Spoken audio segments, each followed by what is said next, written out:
Welcome to the program. Your host, Ron Whitlock, coming to you from City Hall in the city of Corpus Christi, Texas, coastal bend area of Greater South Texas. Our guest on the program, Carlos Cascos, chairman of the Governor's Board of Security Council, former DPS commissioner, current Cameron County judge.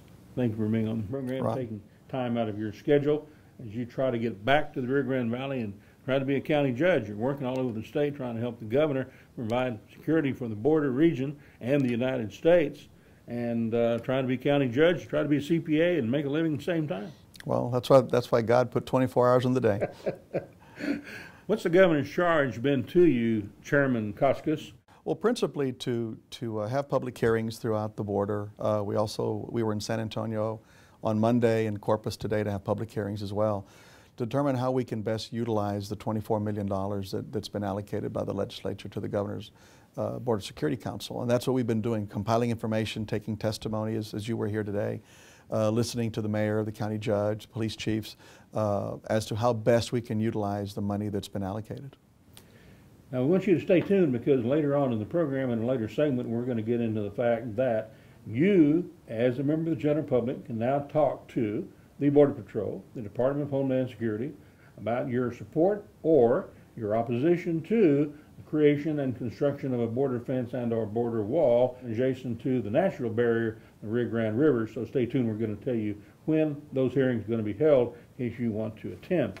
Now, the governor has spoken to media and yourself in attendance in San Antonio at the convention center as it relates to the success as he's claiming it for Operation Border Star. The governor says that the fact that Border Star has been in operation for about a 2-month period, that cross-border crime has been cut almost to nothing in Hidalgo County. He says it's getting real low in Starr County. What's been going on in Cameron County, and is what the governor told the media and those assembled hype, or is it reality?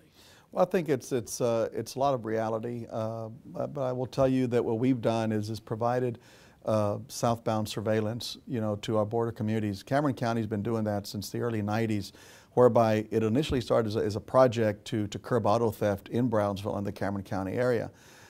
It worked. It curbed auto theft. So we're taking it to a different level now. We're suggesting that all the border communities consider southbound surveillance. Not so much to curb auto theft, but we have a lot of contraband that's been told to us through intel groups that there's contraband going southbound. That means cash. It could mean weapons. And it could be whatever Mexico needs, whatever the terrorists need to fund their operations. That's what's happening. So those programs have been implemented in some of our border crossings. They're working.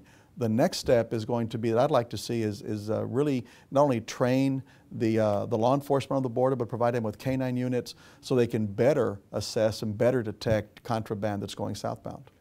So the contraband, the cash, is all part and parcel to the sale of drugs. I mean, there's got to be a transaction. So the money going south to the coyote to move the people, or to the drug lord to move the drugs, there's got to be a payment involved. So what you're saying is you've picked up on the aspect of that transaction part being curtailed by working on people going into Mexico with these big wads of cash, and that element has been helpful to you, and therefore you provided it to the governor's office as DPS commissioner, now as chairman of this group, and you're finding something happening by virtue of these dollars coming in under Operation Border Star that the governor is now implementing.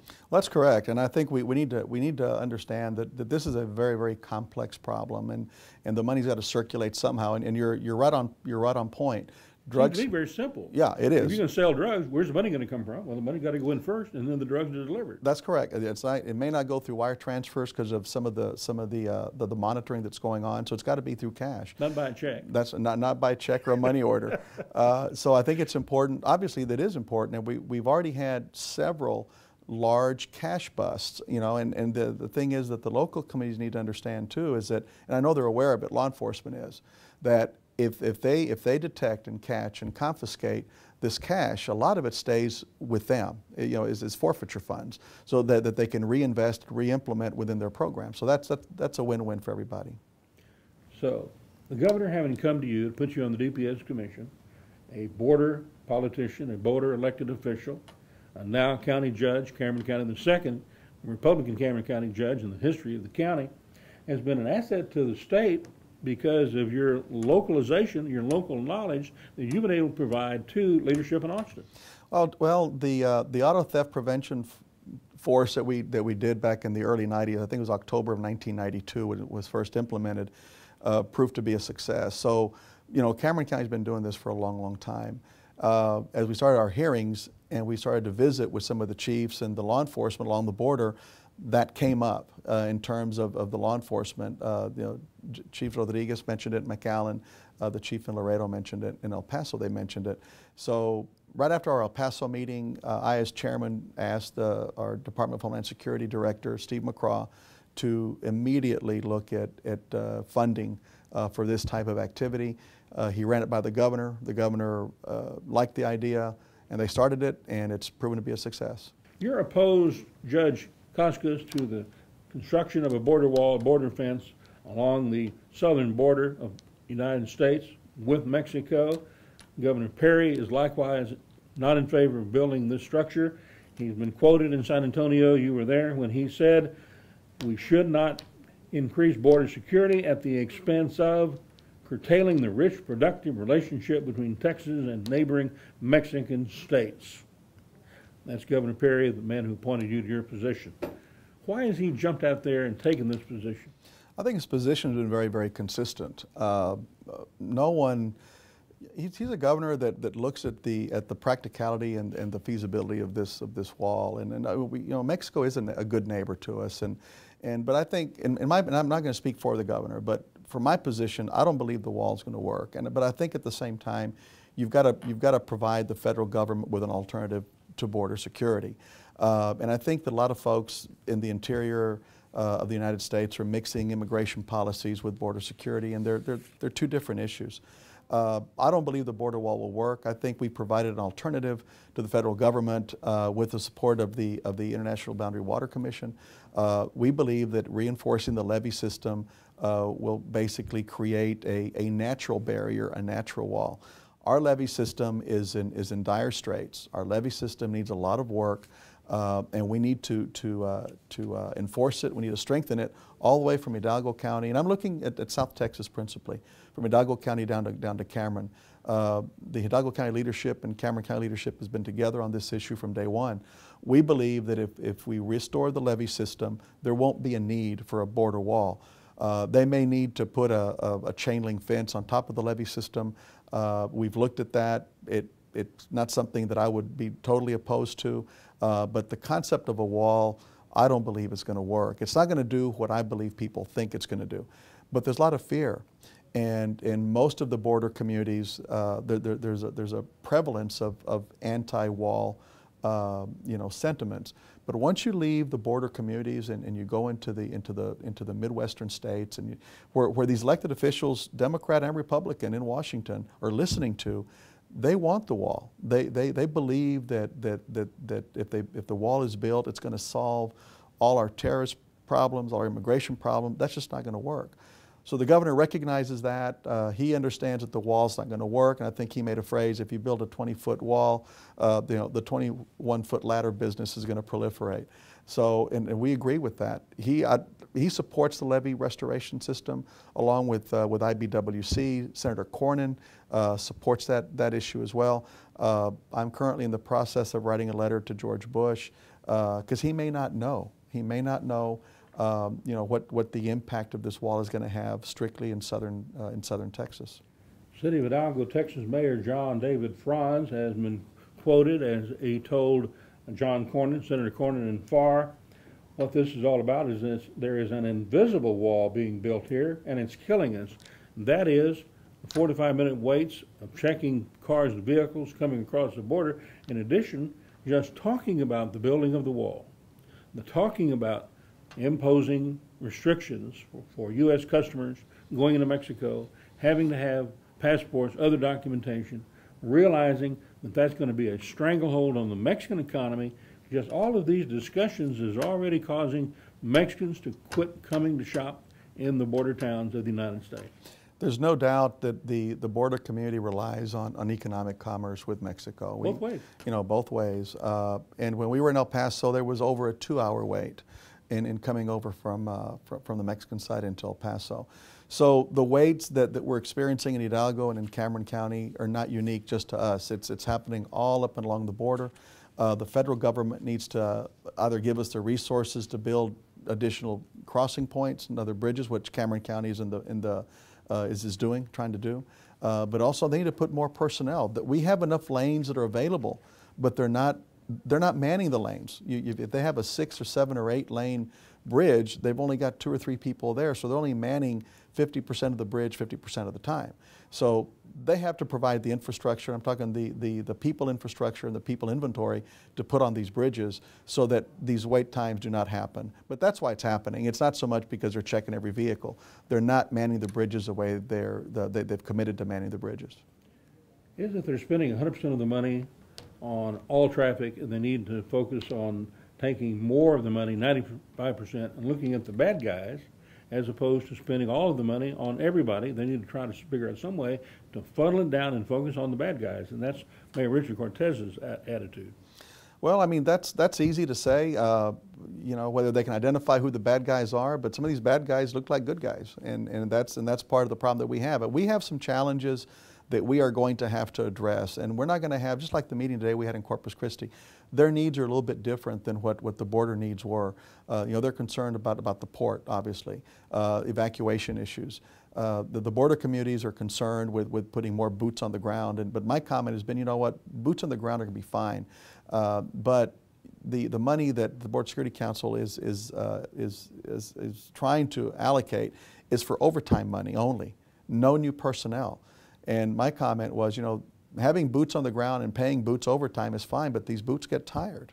You're going to have to, at some point, the legislatures are going to have to come back at some point and provide permanent money, you know, for personnel along our border region. We're not going to wait for the federal government to come forward. That's something that Governor Perry has been pretty much adamant about. We cannot afford to wait for the federal government to take action. Consequently, the Border Security Council, along with the help of Texas legislature, created this program. And the governor, Rick Perry, the man who appointed you to this position, has been out in front of this issue with technology, putting cameras in a test situation that were put up along the border, people monitoring on the internet worldwide, calling, emailing to the Border Patrol, got somebody crossing at this point, that point. So that's already been done as a test, and those are things that really you're of the opinion, and Valley elected officials are of the opinion, the technology, clearing the cane, the options to the wall are where we need to go. There's a lot of things that we can do that are going to be less expensive, less obtrusive than building the wall. And one of the things is creating this levee system, but building it in such a way where Border Patrol has a direct line of sight to the river. We build a gravel road on top of the levee system that makes it accessible to Border Patrol. Elevate the levees, so it's better for flooding. Elevate the levees. Let's talk about the enhanced license program that the governor has indicated support for. Senator Elliott Shapley provided the bill, passed, signed by the governor. The governor at this point trying to ascertain where and if it's legal to provide funding for this enhanced driver's license. Now, the driver's license would cost $40 as opposed to a $97 fee for a new passport. That would provide the opportunity for anybody wanting to go into Mexico, having an enhanced driver's license, which means it has an identity chip embedded in the driver's license. They won't have to get a passport this January 1st, 2008. You support it? Why? I think it's a great idea. You know, it's all about facilitating not only the interstate commerce, because it's going to facilitate that as well, but I think it also facilitates the tourism, the migration that we have. We live in a very fluid border. People go across the river they used to go on a daily basis. Now they're limited to what they can do because of the lines. We're hoping to go for lunch or to visit their families. Visit their families, go get a haircut, go get their whatever it is, whatever they go shopping, whatever they want to do. the governor's always supported this project. He's always supported this endeavor. He was waiting, or is waiting, for an AG's opinion to make sure that we don't get crossways with the federal government. And that's as I understand it. I know that on Friday he sent a letter to the Texas Border Coalition in support of the enhanced driver's license. So we'll just kind of see where that takes us. Okay, the International Boundary and Water Commission began a study over 3 years ago on the feasibility of building the third dam specified in the 1944 treaty with Mexico, between Mexico and the United States. And at the same time, same period of time, August 2004, that commission came to Brownsville, took over sole sponsorship, primary sponsorship, of building the Weir Dam south of Brownsville. You've been talking about, this program's been talking about for a long period of time, building the Weir Dam, elevate the water, building at Brownsville, building the third dam at Laredo, having a water source, elevate the water between Laredo all the way down to the water of the Weir Dam at Brownsville, and slow down those people who want to come over. It takes them longer to swim. Border Patrol says all they know a wall will do is slow them down a few minutes. Slow them down swimming in the natural barrier, enhance it, give us water, give us more of a secure situation as it relates to flooding with the third dam at Laredo. Looks like a win-win deal here. The weir, the dam, whatever you want to call it, is something. It's not just for border security. We lose, I mean, gallons and gallons and gallons and gallons of water into the Gulf that we're not able to keep and utilize. So the weir's going to do a couple of things, but they cannot, I don't believe, and I'm not a hydrologist or anything like that, but I don't believe that you can do the weir without reinforcing the levee system. You can do the levee system without doing the weir, but I don't believe you can do the weir without the levee system. So if the weir is a project that let me preface by saying that I do support the weir. I think it's a good concept. It's long in coming. But if the federal government does not decide to assist us in restoring and strengthen our levee system, the weir is not going to work, obviously. If it's meant, we have parts of the Rio Grande that are only 8 or 9 feet high in terms of the actual bank of the river. And you know, we have to keep in mind that there hasn't been a whole lot of major repair to the levee system probably in 30 or 40 years. And you remember Beulah quite well, and that's the analogy that I use. If we have another tropical storm like Beulah that takes the same course that Beulah did, and we do nothing in terms of restoring the levee system, all of South Texas is going to be underwater, a lot worse than what it was 40 years ago. And during Beulah, the Hidalgo County levees failed, but the damage was in Cameron County and Harlingen, when all that water came down the Arroyo, Colorado, and took out many homes in the city of Harlingen in particular. So the levees failing in upper Hidalgo County impacted undoubtedly lower Cameron County, Texas. Well, there's no doubt, and I think that's why it's important to know that what the county judge and leadership in Hidalgo and Cameron are doing is working together, because we recognize those problems. And let's go back to Katrina, and it wasn't the Hurricane Katrina that did the damage in New Orleans. It was the breach in the levee system that created the problems. Katrina added to it, obviously, but had those levees not breached, not broken, we wouldn't have had the devastation in property and in life that we did during Hurricane Katrina. Hidalgo County Judge J.D. Salinas and the mayor of Laredo, Raul Salinas, are both come on this program and said they are in support of building that third dam specified in the 44 treaty. Are you likewise in support of building that third dam as an element of additional water for the future for the Rio Grande Valley and the region, and also to enhance the natural barrier of the Rio Grande River? I think it's a win-win. I will tell you that water is a commodity that we can ill afford to lose. And some, you may have some skeptics that, the cost of the money, the cost may be too much. It's going to be a lot more expensive when you don't have any water. So obviously, I support the project. We need to keep more water, in our river, because we're losing it to the Gulf, and once that water's gone, it's gone. Maybe the $1.3 billion could be used not to build a wall or fence, but to build the Weir Dam in Brownsville, build the Laredo Dam, third dam specified in the 44 treaty, and have something positive coming out of the Bush years as a legacy. It's going to be less expensive to renovate the levee system, restore the levee system, build the weir, than it is to build the wall. And I believe it'll be more effective than what the wall will do. Senator Elliott Shapley in Canada as we're taping this program, getting Canadians to agree to come to Austin, Texas in the spring to help put on a security trade summit for the United States and Canada in the state capital and try to get some alliances between the Canadian people and the Canadian industries that are being impacted on, just like the southern border is. Are you supportive of this, and why is it important? We have to think outside the box, and I keep we keep saying that whatever issues we have on the southern border, the northern border is also of a concern.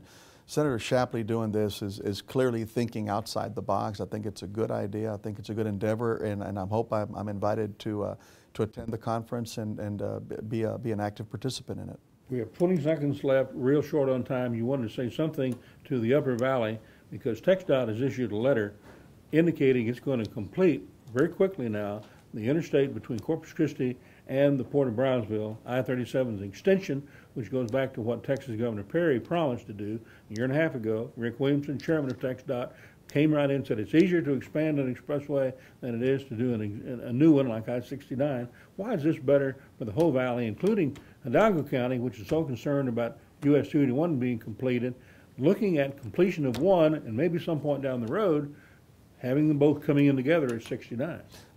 It makes a lot more sense doing US Business 77, but at the same time, we need to look at also helping that 281 spur. And having two tracks. And having two tracks. I mean, you know, we're the largest area without an interstate highway, and I think that's gonna help interstate commerce. Everyone benefits.